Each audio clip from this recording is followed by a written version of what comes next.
La plupart des gens qui vont à l'école n'ont aucune idée de la raison d'être de l'humanité.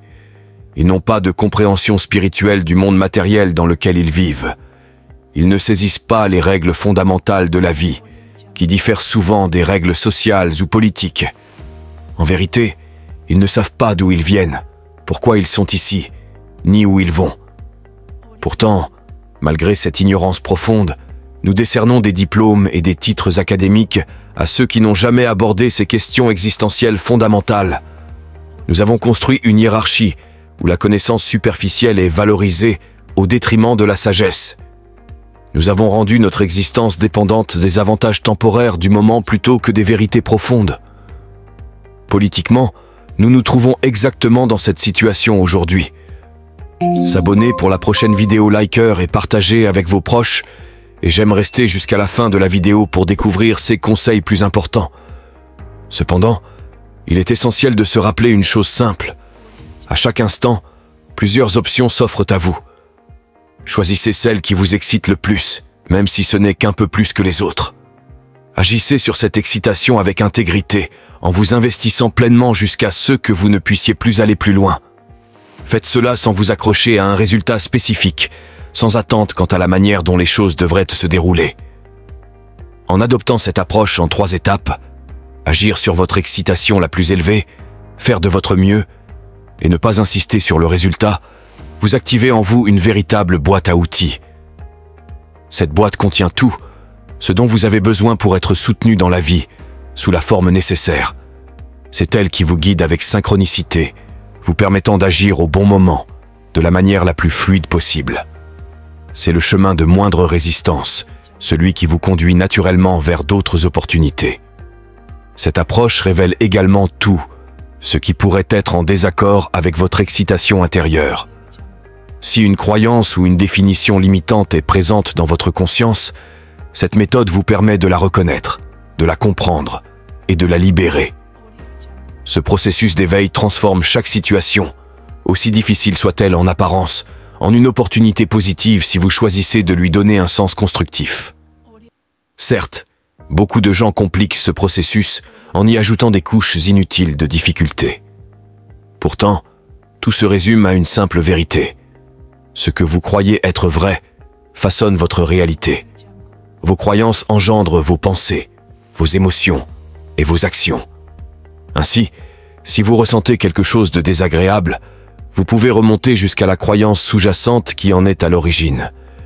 Une fois cette croyance identifiée, vous verrez à quel point elle est illogique et vous pourrez la laisser partir. En pratiquant cela, vous vivrez de plus en plus dans le présent, sachant exactement ce que vous devez savoir au moment où vous en avez besoin. 3 étapes clés permettent de créer la réalité. D'abord, l'imagination, qui est si puissante qu'elle semble presque réelle. Ensuite, la foi, qui se rapproche de la réalité. Et enfin, l'action, qui concrétise l'imagination et la foi. C'est l'action qui transforme les idées en réalité. L'intuition, quant à elle, vous permet de reconnaître les informations que vous recevez, les vérités qui se présentent à vous. Pour affiner votre intuition, il est crucial d'avoir le courage de suivre ces petites intuitions, ces impressions subtiles. C'est ainsi que l'on développe la capacité de recevoir des intuitions plus profondes. Il est important de distinguer l'intuition de la simple imagination ou du fantasme. L'intuition s'accompagne souvent d'une légère gêne, d'un sentiment inconfortable, tandis que le fantasme est plus agréable. L'intuition vient avec une forme de courage, une force intérieure, qui vous pousse à agir malgré l'inconfort initial. En suivant votre intuition, vous commencerez à observer des synchronicités dans votre vie, des coïncidences significatives qui confirment que vous êtes sur le bon chemin. En revanche, si vous vous accrochez à des fantasmes ou à des illusions, vous rencontrerez des obstacles et des portes fermées. Pour avancer, il est essentiel de laisser aller le passé. Si vous êtes trop attaché à ce qui est déjà derrière vous, votre intuition vous guidera d'abord à vous en libérer, avant de vous montrer la voie à suivre pour l'avenir. Chaque nouvelle intuition vous incitera probablement à emprunter un chemin surprenant, mais c'est souvent sur ces routes inattendues que se trouvent les plus grandes opportunités de croissance et d'épanouissement. Un journal est bien plus qu'un simple carnet. Il constitue un espace précieux pour rassembler toutes nos observations et découvertes concernant la vie. En effet, il représente notre propre mot, qui capte nos expériences, nos idées, nos désirs et nos réflexions sur les personnes et les événements qui ont marqué notre existence. Tenir un journal nous offre deux avantages majeurs. Tout d'abord, il nous permet de consigner tous les aspects du moment présent en vue d'une future révision. Les événements de notre vie, les expériences que nous traversons et les leçons que nous tirons ne devraient pas simplement se dérouler sans être notés. Ils doivent être capturés pour que nous puissions les utiliser comme guide dans nos décisions futures.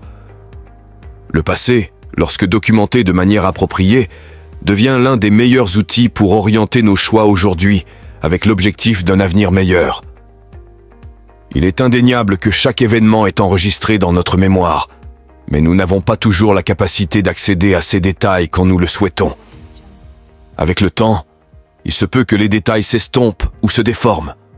Bien que nous puissions nous souvenir d'un événement, nous risquons d'oublier l'ordre exact des faits ou les décisions prises à ce moment-là. Sans une documentation adéquate, nous risquons de répéter les mêmes erreurs. Les moments significatifs, ces jalons émotionnels de notre existence, peuvent être emportés par le vent de notre propre oubli, se perdant dans les recoins de notre esprit, leur valeur s'éteignant lentement. De plus, la seconde grande valeur d'un journal réside dans le fait que l'acte même d'écrire nous aide à réfléchir de manière plus objective à nos actions. Écrire ralentit le flux d'informations, nous obligeant à faire une pause pour organiser nos pensées sur un événement que nous tentons de retranscrire. Cela nous donne le temps de réfléchir et d'analyser l'expérience, nous permettant ainsi de clarifier les sources d'informations, les faits sur lesquels nous avons fondé nos décisions et les actions que nous avons entreprises en réponse à nos croyances. Autrement dit, non seulement l'événement lui-même est important, mais aussi notre philosophie personnelle qui est examinée de près durant ce processus d'écriture. Cette analyse approfondie nous offre la possibilité d'affiner notre philosophie de vie, ce qui peut avoir des répercussions profondément positives. En outre, tenir un journal développe notre capacité à communiquer plus efficacement. Plus nous nous exerçons à capturer des événements et des émotions avec des mots, plus notre capacité à exprimer clairement nos idées et à faire ressortir la valeur intrinsèque qui réside en nous s'améliore. Il est intéressant de noter que, lors de l'assassinat du président Kennedy, certains des dirigeants les plus influents du pays ont consigné dans leurs journaux les événements de cette journée tragique. Alors que l'Air Force One survolait le ciel, ramenant le corps du président assassiné de Dallas à Washington, de nombreux leaders se sont retrouvés dans le silence, enregistrant dans leurs journaux leurs souvenirs poignants de cette tragédie.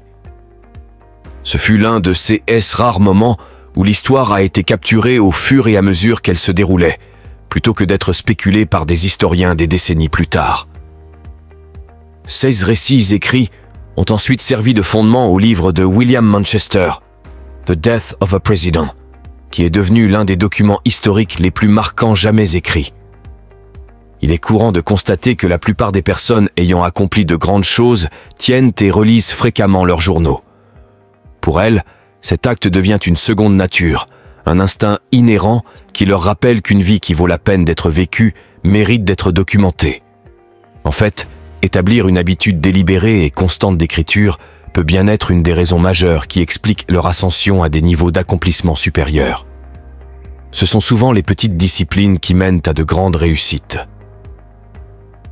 Les individus ordinaires, lorsqu'ils portent une attention particulière à des aspects essentiels de leur vie, peuvent attendre patiemment que le temps fasse son œuvre vers leur épanouissement personnel. Les petites disciplines, tout comme les erreurs mineures de jugement, tendent à s'accumuler. Les premières nous profitent, tandis que les secondes nuisent à notre progression. Ni le succès ni l'échec ne se produisent par un événement cataclysmique unique. Ils résultent d'une accumulation de choix apparemment insignifiants dont le poids collectif, au fil d'une vie, présente à l'individu la récompense proportionnée à ses actions. Bien que l'utilisation d'un journal ne soit pas indispensable à l'atteinte du succès, elle constitue néanmoins une pièce importante du puzzle de notre philosophie de vie. En négligeant la tenue d'un journal, nous ne pourrons jamais vraiment compléter ce puzzle. Nos vies valent bien plus qu'un simple acte de naissance, une pierre tombale et un demi-million de dollars en biens et services consommés. Entre ces jalons majeurs de notre existence. À la prochaine.